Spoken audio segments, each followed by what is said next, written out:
Hello and welcome to Free Hit, an FPL podcast. I'm your host, Chris, joined by my co-host, Jace. Game week 2 is in the books and Free Hit is flying high off of a Erling Haaland triple captain against Ipswich. Jace, how are you feeling after this game week 2?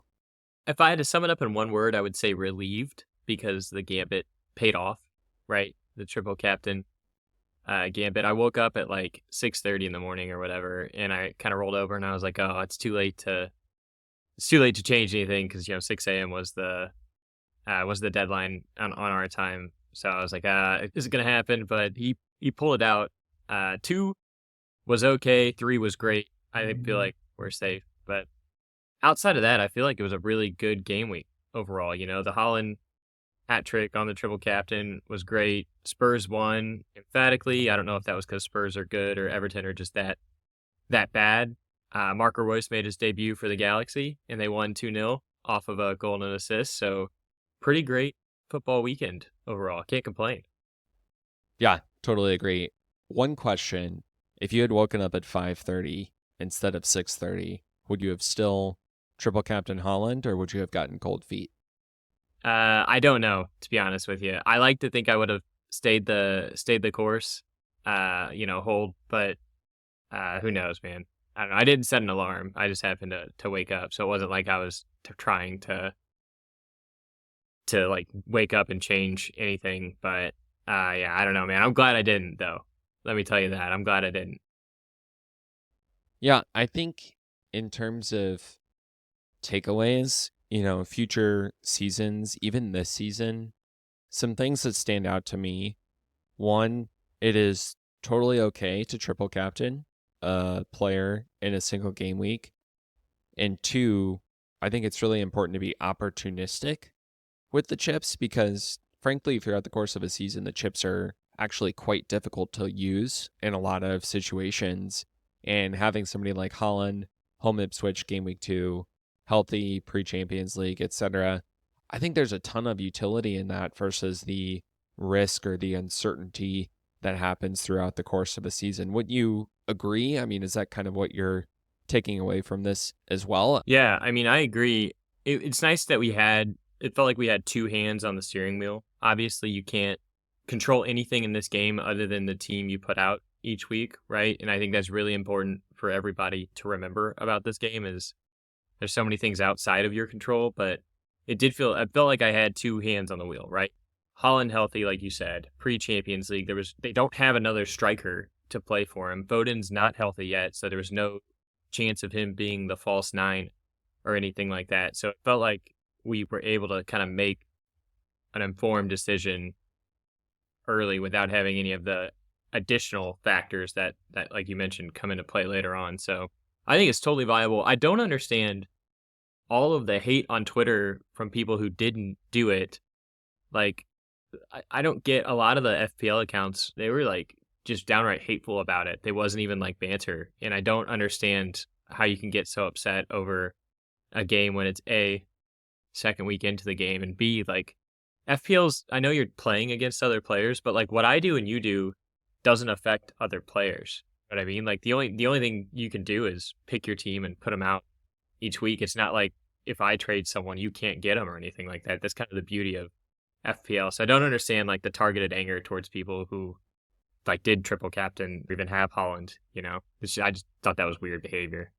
The internet is just inherently a toxic place, That's I so guess damn would true. be my Yeah. takeaway from that. But at the same time, this is a different game this year. You can roll 5 Yeah. free transfers. There's a new chip that's not going to be available until January. There are less double game weeks on the schedule, and there's an entirely new European competition format. So why not reassess the rules of when you would play chips? Yeah, it definitely felt like we made the right call, which again was a relief. So it sounds like we know what we're doing sometimes, at least. Sometimes, certainly. Sometimes. Speaking of knowing what we're doing, you ended on 102 points this week. Do you want to run through your team? Yeah, I mean, I ended on 102 points, leaving 20 points on the bench. It's kind of like one of those where I'm really happy with the week, but I could have done better. I started Leno in goal because I thought Fulham had the better fixture. He always comes good with a save point here and there, which is great. So Leno in goal, Mazraoui over White, which wasn't the big mistake. He returned with an assist. That's 2 returns in back-to-back game weeks, so I'm happy about that transfer I made. Alexander-Arnold with a clean sheet. Guardiola was where the mistake was made. I shouldn't have started him. In hindsight, we had that conversation with our friend Ryan where I was like, this seems like a trap game. Like Ipswich could nick one early, and then sure as shit, they did. So maybe I should have taken my own advice. But what are you going to do? I mean, it was Ipswich. That was the right. I feel like I still made the right quote unquote call with the back line. So not too upset about that. Gordon returned and got the bones in the midfield. Kulusevski returned. I told you he would. I'm upset though. He got a price fall.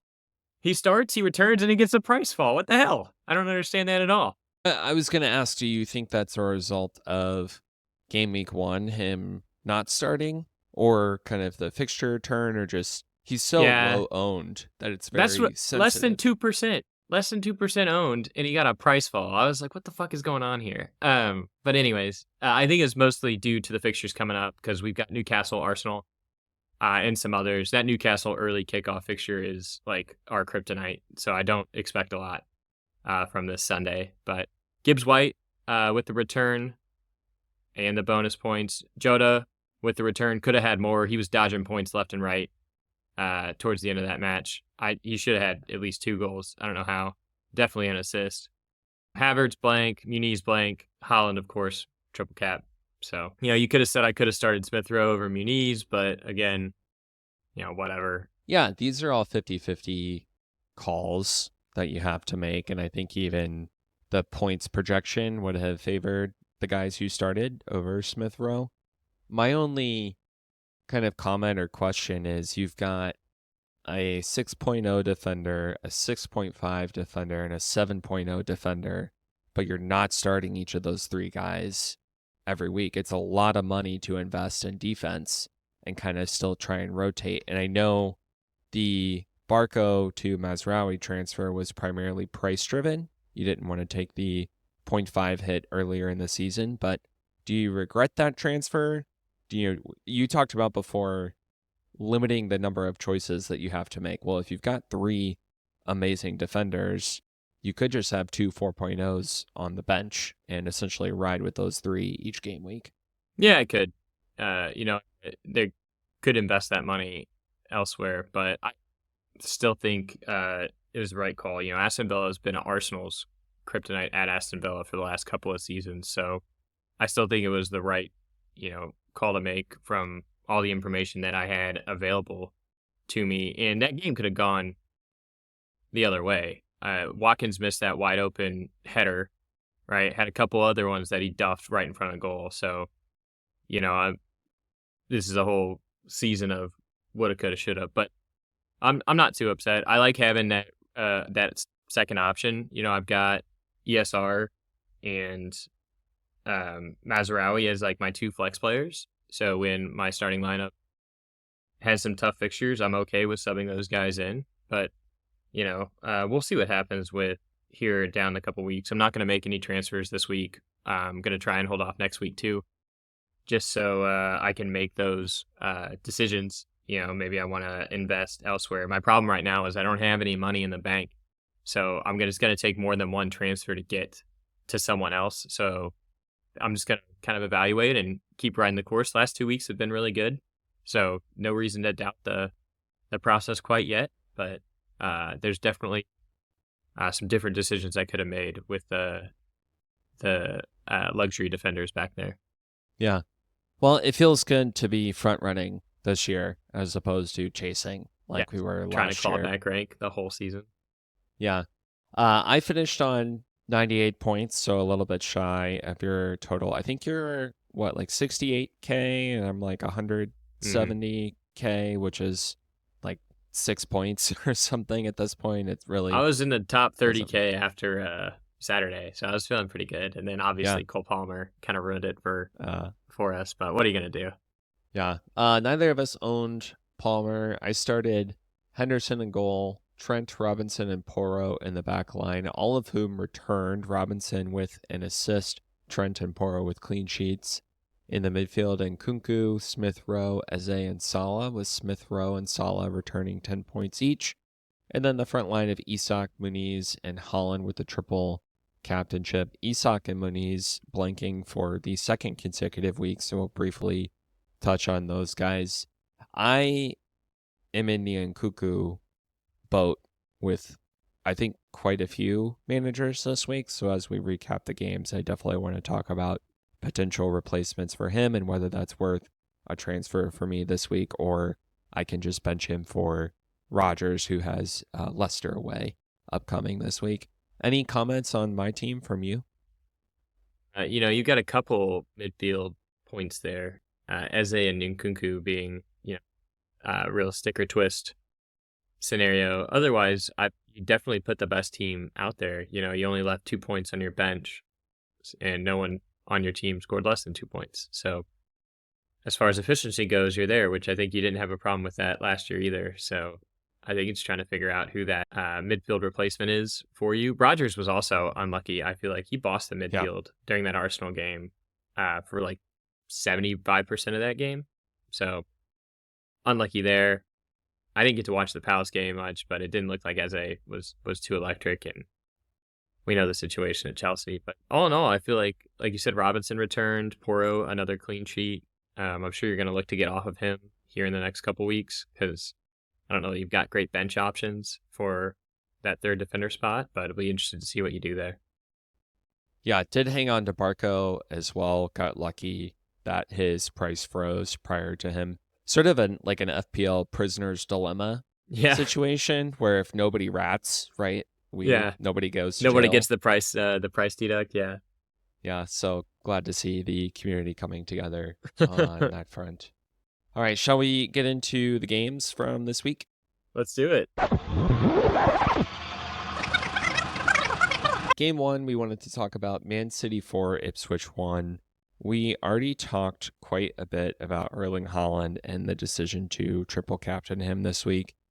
I want to talk about what's next for Haaland. So, first of all, you and I both have him in our FPL teams. 2 good fixtures upcoming, and then a tough fixture against Arsenal in game week 5. Obviously, we have a lot of money tied up in Haaland as well.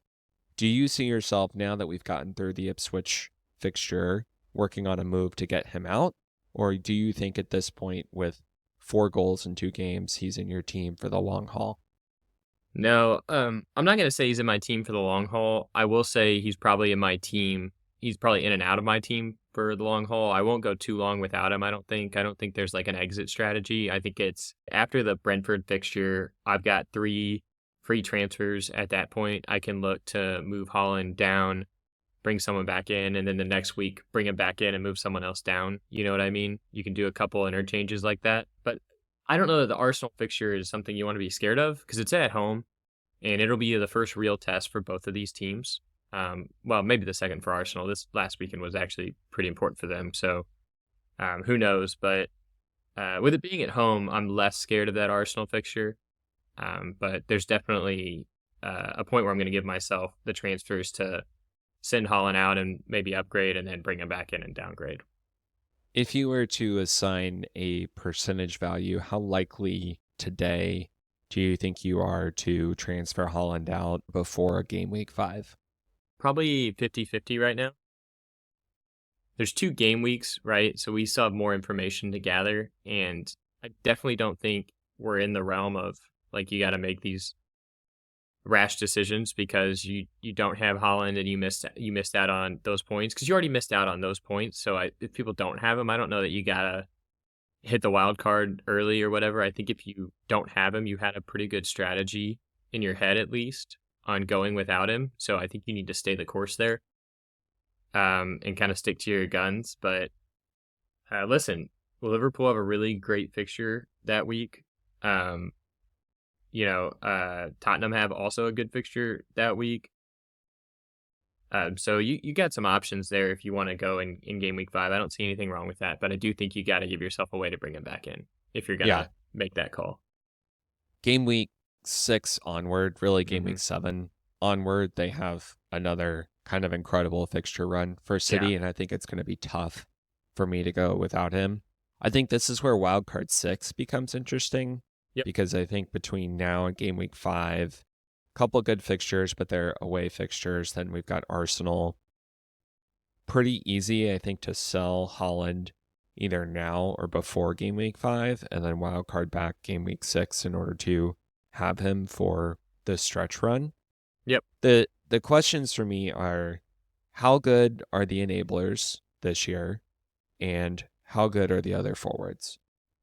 There seemed to be a decent crop of midfielders between 5.5 and 6.5 this year. So I think if those players continue to trend well, maybe there's a team with 2 premium mids, Haaland, some cheaper forwards, and you can kind of go from there. The flip side is, how good are the other forwards? Right now, none of the other forwards have been really Not great. even close to Great. Haaland. The guy for me to watch, which we'll talk about Villa here in a minute, is Watkins. Villa kind of have a huge fixture turn this week where they had 2 tough fixtures against West Ham and Arsenal to open the season. Now the opportunity cost between Haaland and Watkins is maybe a little bit different than it was when Yeah. Haaland had home Ipswich. So he's the guy, if you're going to move off of Haaland, if you own him, that I would consider is maybe a little bit more interesting. But look, we haven't seen anything from Solanke. Havertz had a nice Muniz, game 1. He's got some tough fixtures. Muniz, João Pedro blank. finally got on the scoreboard today. There's really nobody else in FPL that's quite as consistent as Haaland. That's for sure. Salah and Saka are, I would say, those 3 are the most consistent players in the game. I could totally see a scenario, like I said, in game week 5, where I downgrade Haaland and upgrade to Salah and Saka, and then I make another downgrade from Salah back to Haaland. You can play with those players as long as you give yourself the transfers to do that, and that's where this new transfer rule really is beneficial, as you can actually transform your team pretty easily as long as you don't get too trigger happy. Yeah. So I think what we would say is, if you have Haaland right now, you're okay to sell him given game week 5 upcoming, but you need a plan to bring him back in after game week 5, either via free transfer or wildcard. Yep. If you don't have Haaland currently, after you've dried your tears after this weekend against Ipswich, is this the time to early wildcard, kind of rip up your team, try and bring him back in? Or, as you said, do you think it's more so stay the course, hope your guys come good, don't let one mistake become 2, etc., etc.? That's the big piece. What you just said, don't let one mistake become 2, right? I think if you, like I said, if you went into the season without him, you had a plan, stick to that plan, at least through the end of the transfer window, right? At least through this game week. Give it one more game week and see what happens, because you've got a lot of things out there, like Jimenez coming in for Nottingham Forest potentially. You've got Ipswich that are looking to sign another striker. I think they did sign was it IU from Crystal Palace. That was Leicester City signed Jordan Ayew. Leicester City signed Jordan Ayew, right? So Ipswich are looking to add another forward to their ranks as well, who will probably be a budget forward, right? So I don't think that all the pieces are set yet. So I don't know that there's any reason to panic at all, right? I think you give it through the game week, starting next week, figure out where you're at, right? Did the plan go to play in the first 3 weeks? If not, that's when you can start making those calls. But I still think it's too early to kind of blow up what you're doing. My buddy's dad already pulled his wild card after game week 1, Oof. and he's in another hole now. So he had let one bad game week turn into 2, which is going to turn into 3 because he already used his wild card. So, it's sorry, Rob. A, he doesn't listen to this podcast, and maybe he will start. But B, you let one mistake turn into 2, it turns into 3, and now all of a sudden you're in like 6 millionth place, and you've got a lot of work to do throughout the rest of the season. Yeah. I mean, you're certainly behind, but it's 36 game weeks to go. 36. To your point, you don't want to be in a position where you start to take hits. A lot of people are going to transfer Haaland out this week, game week 4, game week 5. I think it's a missed opportunity, but totally fine. You got to hope for a double game week later in the season to make up some points on that triple captain chip. Let's move on to our next fixture, which was Chelsea 6, Wolves 2. Really weird game. One of the best WTF games of the game week, though. It was super weird. That first half, there's no way I would have guessed Chelsea were going to come score another 4 unanswered after that first half. But what a game of football. Yeah, and certainly Chelsea underperformed the underlying XG in this game. I think both teams had roughly 2 expected goals. Chelsea maybe even closer to 1.5. They overperformed, right? Significantly overperformed, I should say. Yeah. They scored way more than what their expected goals total would indicate. So what do you take away from this game when something like that happens? I don't think it's that Noni Madueke is certainly an FPL pick or suddenly an FPL pick. I think that is the wrong conclusion to draw. Really what we should be looking at is Palmer and Nkunku. I think the working theory going into the season is that they're both going to play advanced midfield roles for Chelsea. Therefore, you can get Nkunku at 6.5 to cover Palmer's points at 10.5. Nkunku doesn't start this fixture. Palmer quadruple returns, clearly saying, I'm back to the FPL community this season. Do we need to, similar to Haaland, consider ripping up our teams this week to fit Palmer back in, given Chelsea's fixture run? I don't know that we need to rip our teams up. Chelsea do have 3 really good fixtures next, right? Don't get me wrong. But again, just like with the Haaland hat trick and everything in FPL, you can't get too high and you can't get too low, right? You got to take everything kind of with a measured approach, right? It was good to see Palmer back playing centrally. I think that was a big change that Maresca made. And it is refreshing to see from a manager to admit, like, okay, maybe I got this wrong. Maybe he does need to start centrally, right?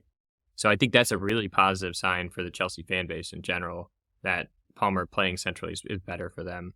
But they do have so many options now. Who are the starting attackers, right? Jackson's probably nailed as a striker. I think that's probably fair. And maybe that's where you go with the striker conversation we were having earlier. But, you've got, just in the Chelsea team alone, you've got Neto, you've got João Felix, you've got Madueke, you've got Mudryk, you've got Nkunku, you've got Palmer, right? Like, they can't play with 6 forwards. You know what I mean? Like, Enzo's nailed, so he's playing in the midfield, right? I just don't know if there's the consistency yet. I don't know if we know who the first team is, especially given how they performed in the second half as opposed to who started in the first half. You know what I mean? Yeah, and they have had European qualification for the Conference League midweek. I wasn't going to bring Thursday. That up. That wide open miss was almost insulting. We're playing Little Sisters of the Poor. Yeah. So there's not a lot to take away, but you'll see Nkunku played midweek, didn't play on the weekend. Got a goal. Got a goal too, right? Penalty. Yep. In Conference League qualifying, whereas Palmer played midweek and played at the weekend. So if that gives you insight into Maresca's thought process, it seems like Nkunku is caught sort of in the minutes logjam in midfield, whereas Palmer, despite European competition, I think will continue to play 70 to 80 minutes per week, and I would say is a good FPL pick given Chelsea's upcoming fixtures. Speaking of Haaland and the fixture turn for Watkins, I think this is one direction that I'm considering transfer-wise this week, is to downgrade Haaland to Ollie Watkins, take advantage of Villa's fixtures, and then actually make a sideways move within the Chelsea team from Nkunku to Palmer. What do you think of that? I think it's a great plan. You are risking not getting Haaland's returns, who has been pretty consistent, right? Palmer did not return in game week 1, right? There's no guarantee he's going to return in the next 3 game weeks, whereas I feel like Haaland, there's a little more, I'm not going to say certainty, but you've got a higher odds of him returning. So that's something you gotta deal with. But I like that move, right? I think using it strategically like that makes a ton of sense, right? You can use Haaland's fund to go to Palmer, and then when you're ready to get back into Haaland, you can downgrade Palmer or a Mo Salah or someone else and put that money back into Haaland. Price rises and drops notwithstanding, right? Because we don't know how that's going to go. But I would imagine Palmer's 37% owned. Haaland is like almost 70% owned. So I doubt it's going to change a lot between those two, given the way it's gone. I feel like a lot of people are going to struggle to get Palmer into their team because of his price tag. So I don't know that we're going to see a ton of uh, elasticity in that pricing for either Yeah. player. So I think it's a good plan. Chelsea's fixtures on the FDR too, I'll just say, are green, but Really they good. are away fixtures for the most part. I think at least in the next couple of weeks. So something to keep an eye on. I think their assets do tend to perform much better at Stamford Bridge than away against some mid-table clubs. Again, Yeah. just put up 6 at Wolves, so maybe that's out the window, but just Wolves, something to keep again, in mind. the other piece of that equation is Wolves, I think, are one of the weaker teams in the Premier League from a personnel standpoint right now. They have a very small team. They sold all of their good assets, Neto. They haven't replaced them yet. I'm sure they're going to make some. I pray to God they're going to make a signing here, at least in the next couple of days. But they haven't replaced anybody, especially in the back line. So again, take it with a grain of salt, right? I think Wolves are not great this year quite yet. I like what they're trying to do. I don't know if they have the personnel to do it. So something else to keep in mind, right? Yeah, it seems like they've struggled transitioning from back 5 to back 4, especially without Kelman in the center. I agree. I have a lot of questions about them defensively. So, long story short, we think Palmer's back. Wolves suck, so potentially a fixture to target, home or away. And Nkunku probably needs to be replaced if you own him. Yeah. Again, a lot of people in this boat this week. Anyone in particular, 6.5 or I guess now 6.4 or less that you would consider for Nkunku? I have a few guys on the top of my mind, but I didn't know if there was kind of an obvious replacement that stood out to you. Morgan Rogers, like you said, Aston Villa have really good fixtures coming up. He played really well against Arsenal. Maybe the end product wasn't there, but he still played really well. You've got Savio at Man City, who was electric. If you want to add another City asset, he seems to be nailed. He's gotten the last 2 starts, and we're still pre-Champions League, so playing pretty well.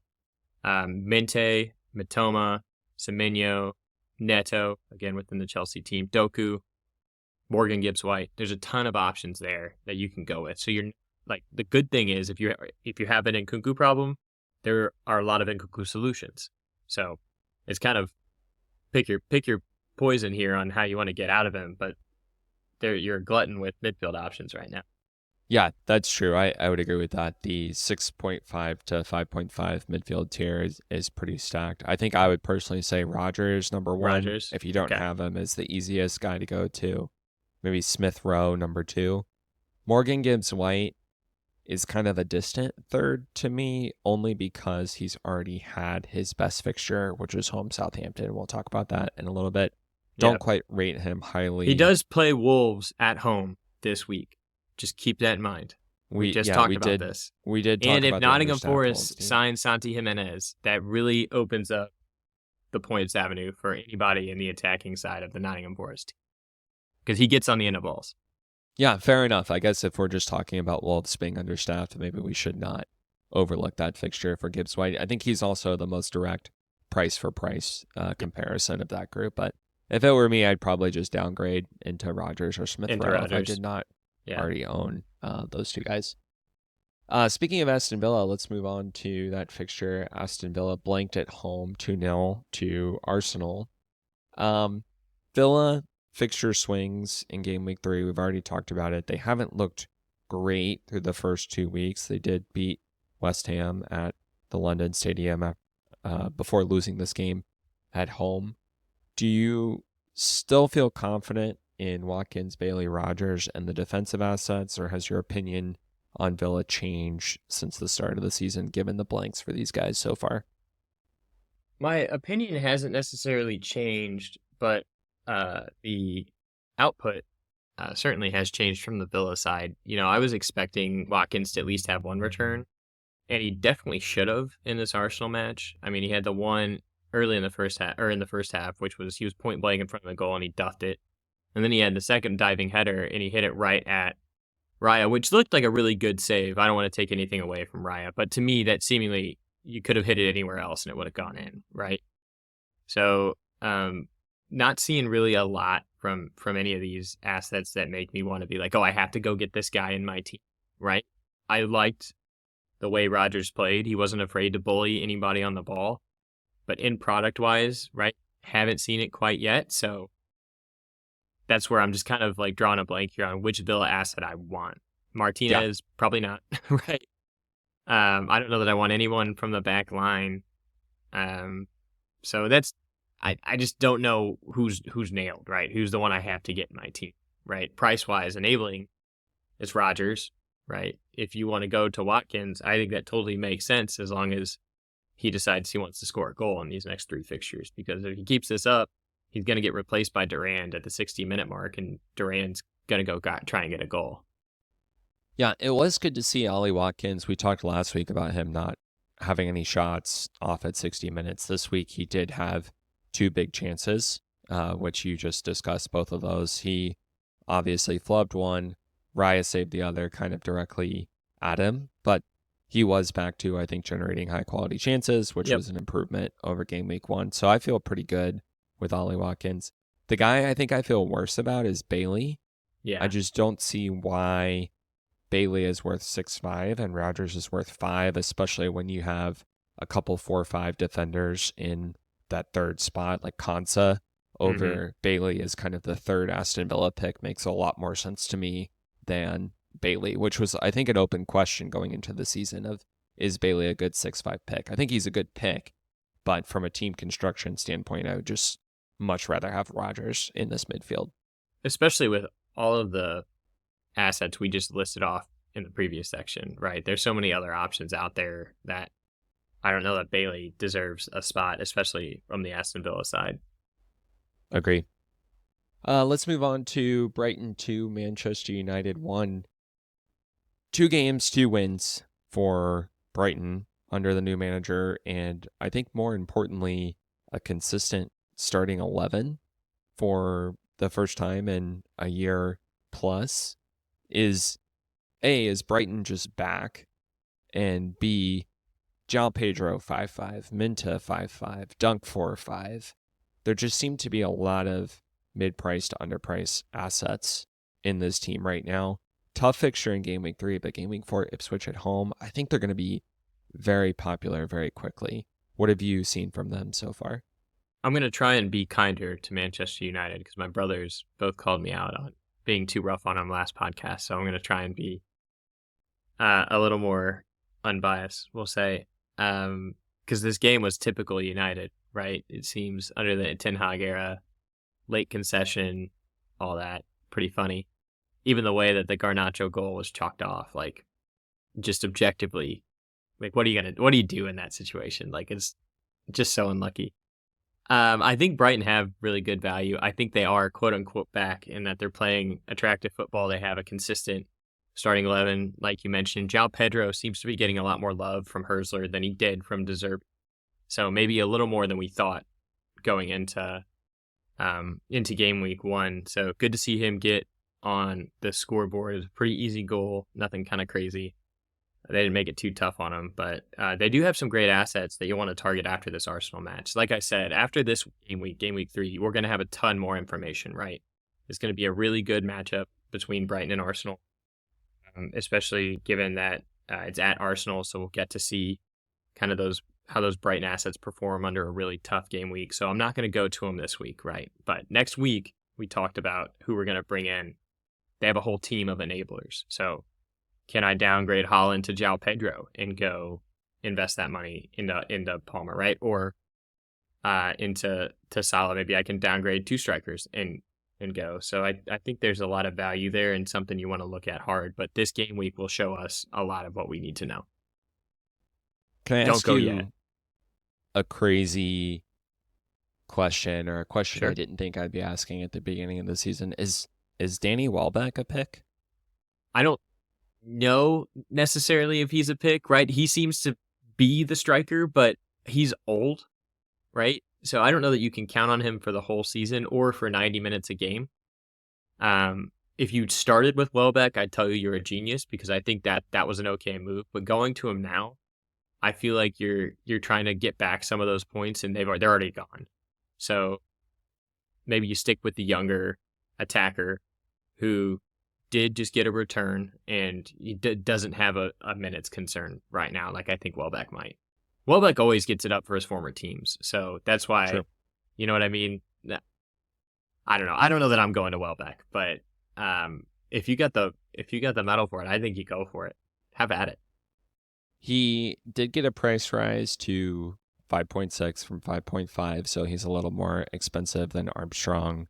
And I think Pedro is still 5.5 after scoring, so I'd probably stay there. But 3 shots, 2 shots on target, 3 shots in the box, 1 big chance, 1.15 expected goals this week, which actually led all players over the weekend. So agree. Wouldn't go there Yeah, yet. but how One many to watch shots was for. that though? Because his goal was right on the goal line, wasn't it? It's probably a 0.99 Yeah. or 0.98 XG chance if you watch the Yeah. game. Yeah. Yeah. I mean, come on.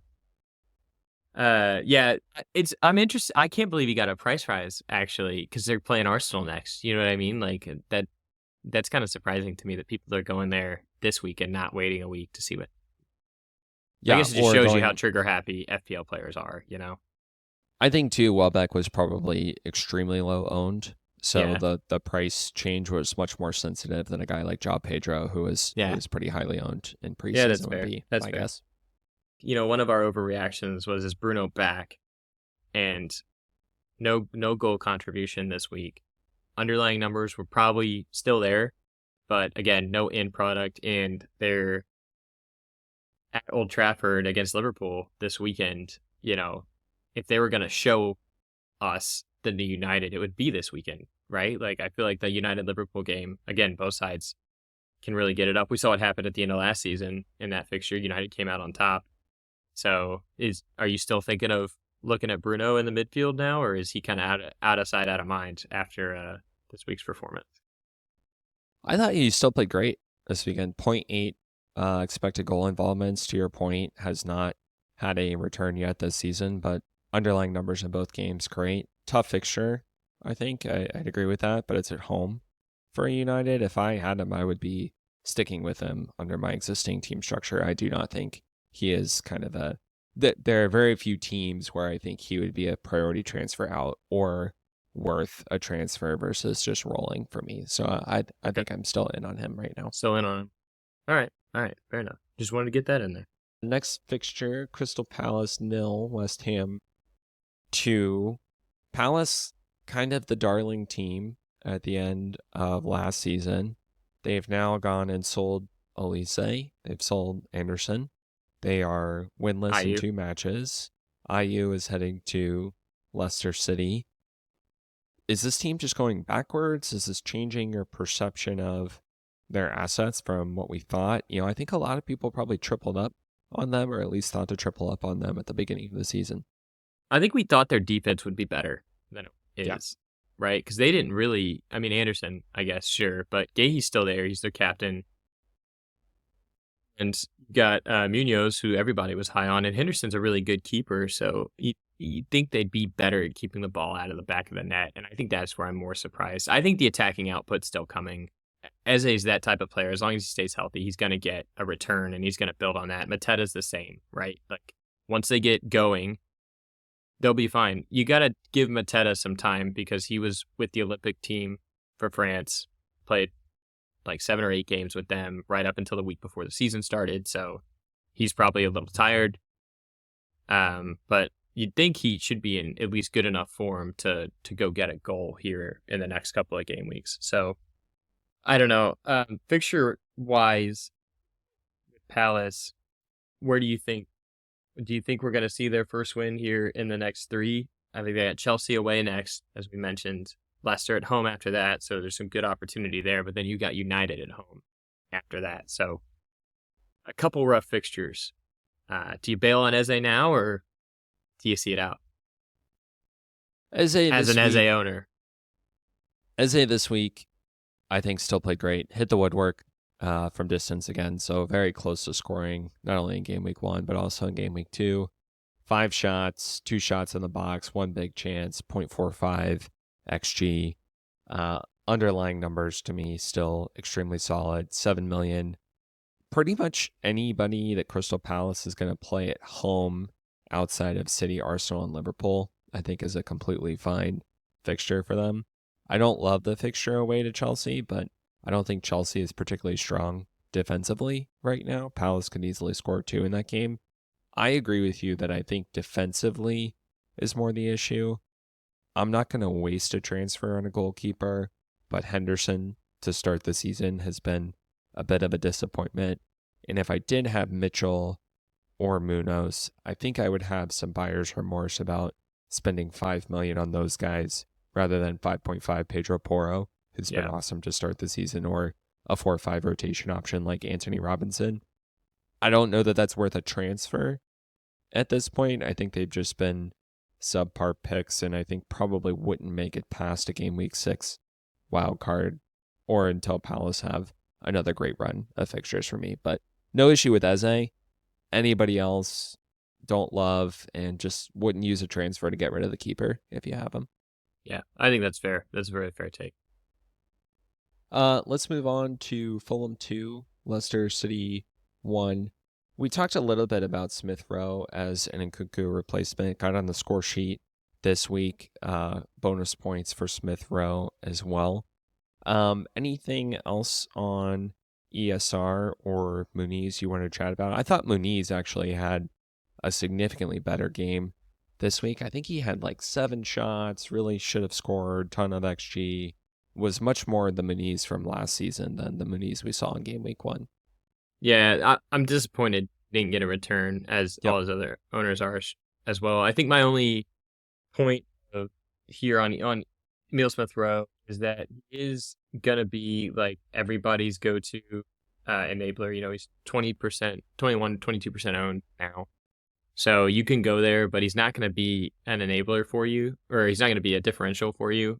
So I don't know. I think price point's nice, right? But he's 5'6" now. I think there's probably a better option given the output that we've seen. He got 1 goal. Great. Is he going to score every week? Probably not, right? I'd like to see Muniz get a goal here soon. He's got Ipswich up next, which I think is, if he doesn't in this fixture, then you look, okay, maybe Muniz is not the striker we thought he was, and I'm going to probably start looking elsewhere because 3 blanks in a row for a forward is great. That's really my only thought on Fulham. Are there any other assets you would consider outside of Robinson if you don't already have him? Robinson's been awesome. I think as a 4-5, he's been kind of the standout out of the gate with the assist and bonus points today. Seems to be benefiting from the new BPS system. Smith Rowe, I'm with you. He's going to be a bandwagon, but he's still not getting a lot of shots or creating a lot of like expected assist value.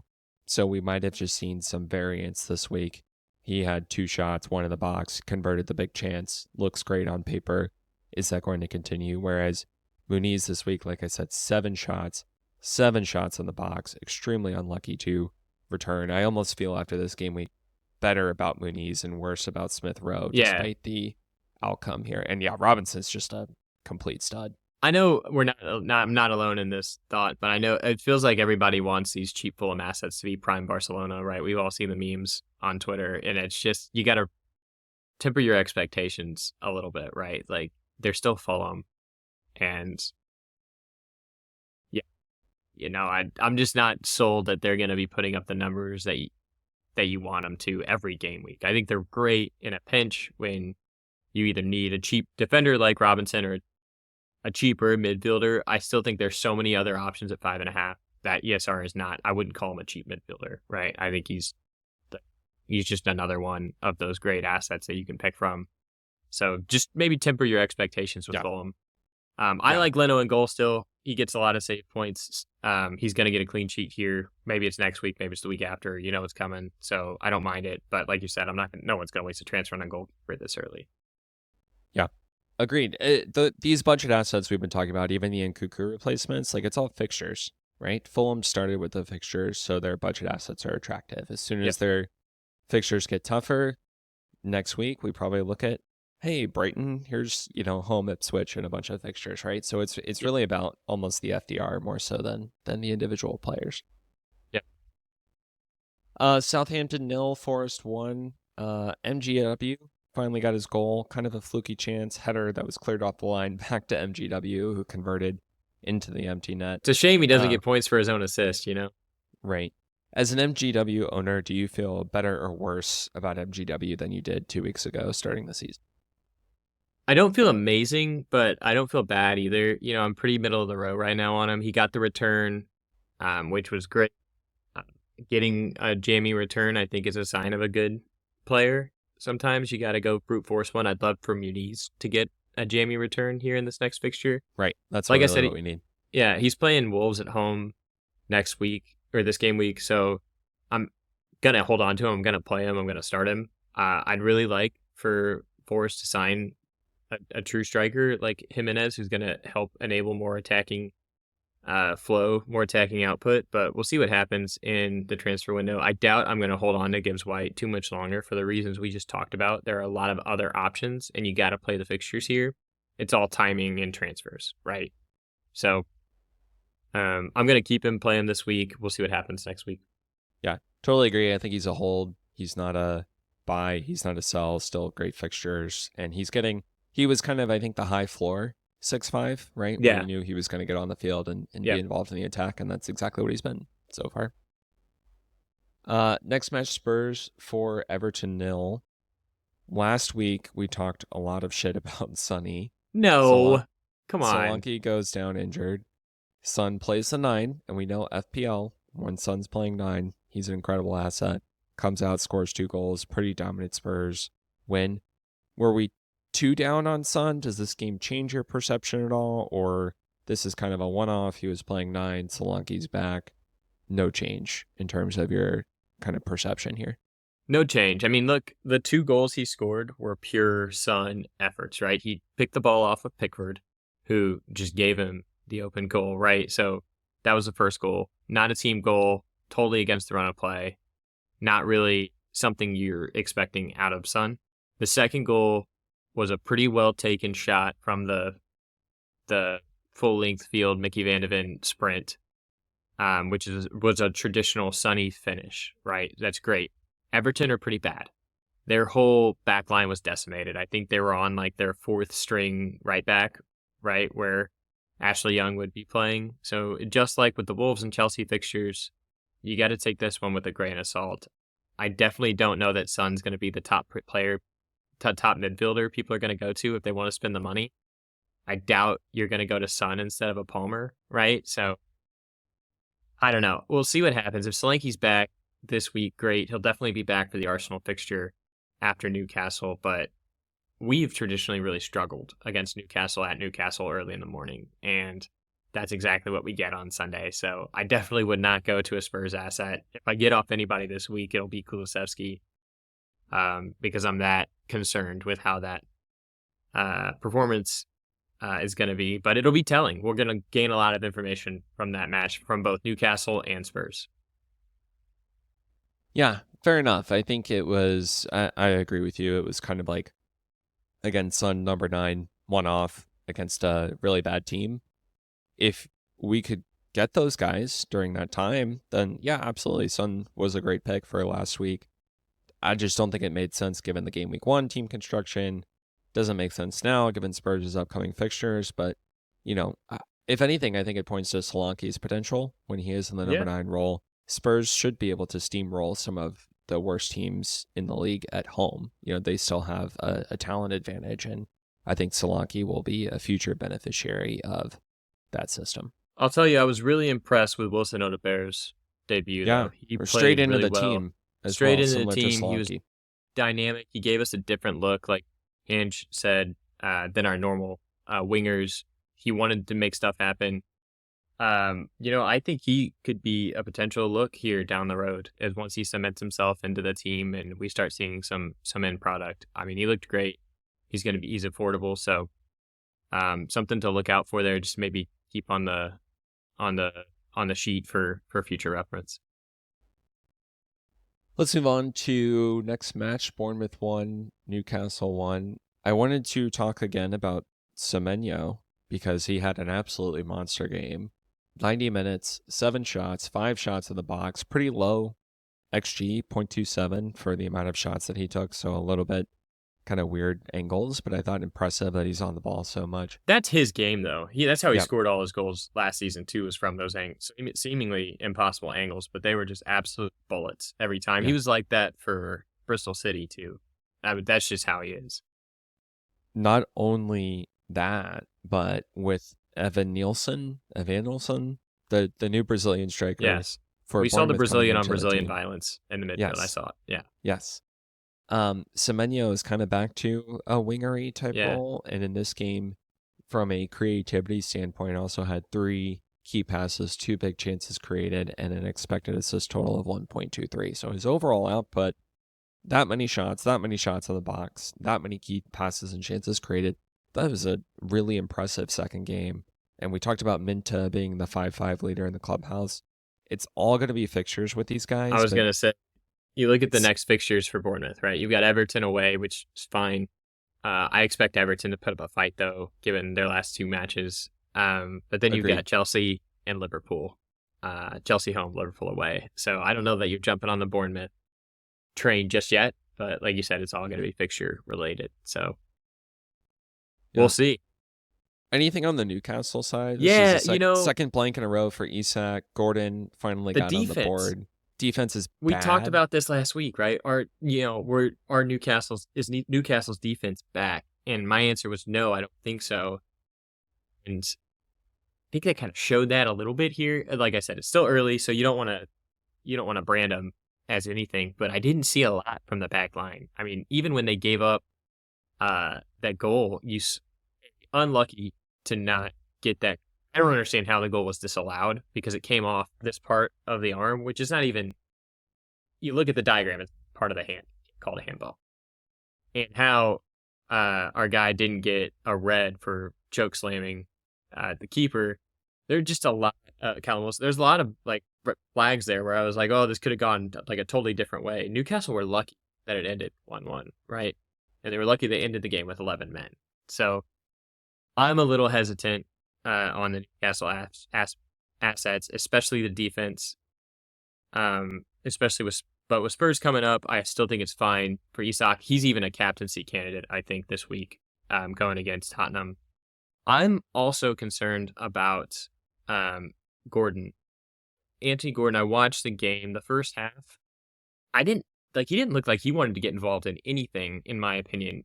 I watched that game pretty closely because I was just waiting for him to do something, and he never did. Obviously, he got the goal in the second half, which is great because he kind of paced over that poor performance. But I'm a little skeptical of him at 7.5 when you've got some cheaper options in that midfield role who looked like they wanted to actually go score, you know?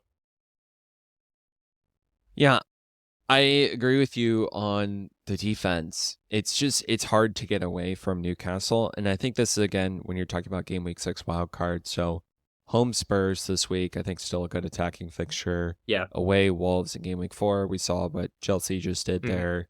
Away Fulham, game week 5. Again, from an attacking standpoint, totally fine. But then we've got home City, away Everton, home Brighton, away Chelsea, home Arsenal after that. So I think it's a game week 1, game week 5, totally fine. Move off of them by game week 6. And I agree, even if Kieran Trippier goes in the transfer market, I don't know that Livramento is as attractive as a 4-5 as he was. Lewis Hall didn't start this game. Gordon, Isak, they just haven't hit the highs of last season, even offensively. We were talking about defense, but now it's like, There's supposedly the best team in the Premier League that is not in European competition this season, but I think that's been Brighton so far, have kind of surpassed them and have much better price points than some of their attacking assets. I would agree. It's early, though. But it's early. Still early. We'll see what happens. Again, I think this game week's really telling. Like I said earlier, give it through this game week, right? And then we'll have so much more information. You can actually make a right call. Agreed. Let's wrap up this game week. Speaking of last fixture, I think it's the last fixture this time because last week I forgot. It is. Yeah. Crystal Palace and Brentford. All right. Liverpool 2, Brentford 0. Liverpool, solid 2-0 win. Again, 2 matches, 2 clean sheets. Do you think that there's legitimate defensive improvement here happening under Arne Slot? And if so, Trent, I think, is an obvious pick, but Kanate, 5 million, Robertson, 7 million. Are there other picks in this team that we haven't considered yet? Robertson, I think if you want to save half him, will give you a very similar output to Trent this season. That's my take. He should have had a goal. Diego Jota should have had a world-class bicycle kick assist. But again, they were dodging points left and right. They looked really solid. I think the key here, though, Chris, is we were very critical of Luis Diaz last season because he lacked end product, kind of the Adama Traore thing. A lot of flash, not a lot of bang. He's added end product to his game, it seems. He's carried his Copa America form into this season. And if that keeps up, I might switch from Jota to Diaz because he just looks electric and he's making stuff happen, I think Liverpool are playing really well. I think Slot's in a tough position because he's playing like a mix of Klopp ball and slot ball at the same time. You've got Klopp's players. He's got a little bit of a different system. They still don't really have a true 10. I don't know what's going to happen. It looks like Chiesa is on their list to sign. Seems like that's the most likely signing they'll do this week if one gets done. If not, I don't know. I'd like to think maybe it's not an overnight thing and there will be some reversion here in the next couple weeks, especially after the United fixture. But we'll see. They look pretty good. I mean, that one sequence, Salah passed to every single attacker around the 18. It was a crime that didn't end in a goal. That's what you dream of. That's total football. That would have been awesome. It seems like last year Klopp was very much like, we're just going to out attack and outscore you. And this season, without really any new signings in defense or the midfield, they've sort of made a tweak to say, we're actually going to kind of control the game a little bit more. And I think Trent, speaking of, has been a much better asset than maybe we thought he was going to be because of the improved defense. He's still delivering an insane amount of key passes, big chances, expected assists, still on set pieces. But it seems like now the clean sheet probability for Liverpool is significantly higher than it was last year. I think he's a guy that really could be underpriced. Salah has been ticking along.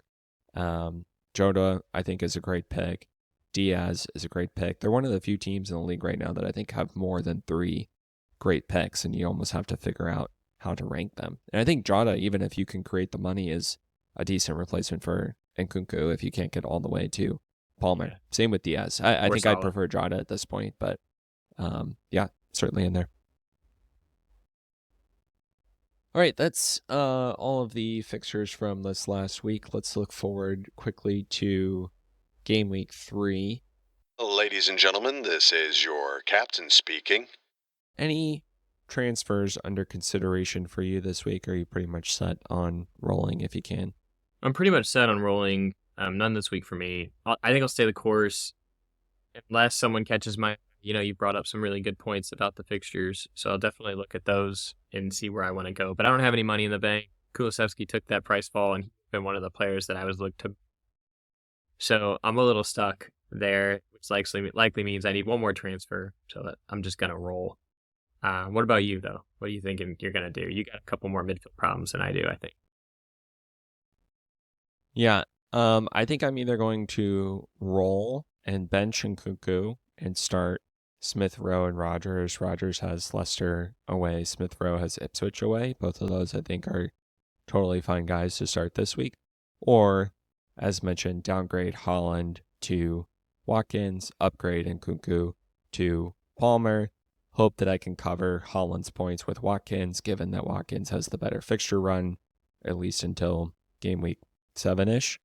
And then kind of, the hard thing there is captaincy, but Salah has some great fixtures in this run as well. I think he is a legitimate captain candidate throughout. So I don't know, if you were me, which of those 2 options do you think you would pursue? I can see a lot of value in banking the transfer and playing guys with good fixtures. I'm going to have to deal with Nkunku anyway. Maybe it's better to get ahead of Watkins' point surge as his fixtures improve. I'm truly 50-50 on that decision right now. I think it's really just who you're okay with going without.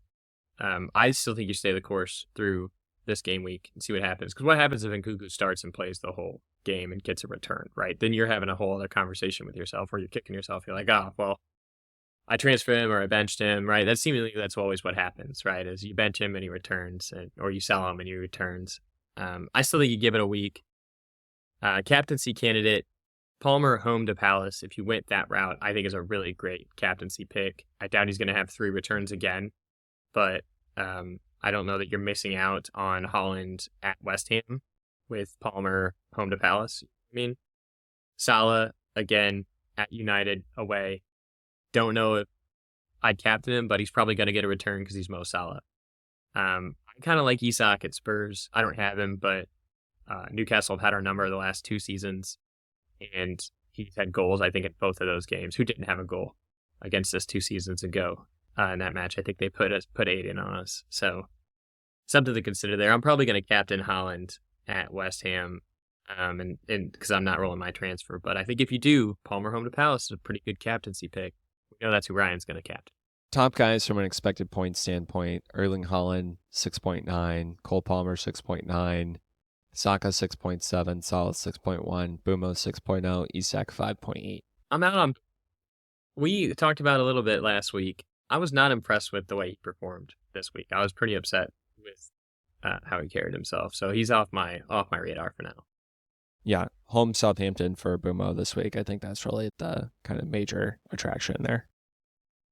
It looks like from a captaincy matrix standpoint, I could captain Palmer this week. I could captain Salah next week, and then I could captain Salah again in game week 5. So from an expected point standpoint, there's not a huge delta between captaining those guys versus captaining Haaland. The question is Palmer worth the upgrade in midfield over the aggregate of Nkunku, Rodgers, and Smith Rowe? Because I won't be able to play Rodgers and Smith Rowe in their good fixtures. If I bring in Palmer, I'm going to have to bench one of those guys, right? So it's a good point. Awesome. Well, that's everything we have for you guys this week. Thanks for listening. Just a reminder to please rate, review, and subscribe to our show on Spotify, Apple Podcasts, or wherever you get your shows. Follow us on X, Instagram, and Threads at FPL_freehitpod. And actually join us in 2 weeks. We've got an international break next week. Join us back in 2 weeks to talk game week 4. Good luck.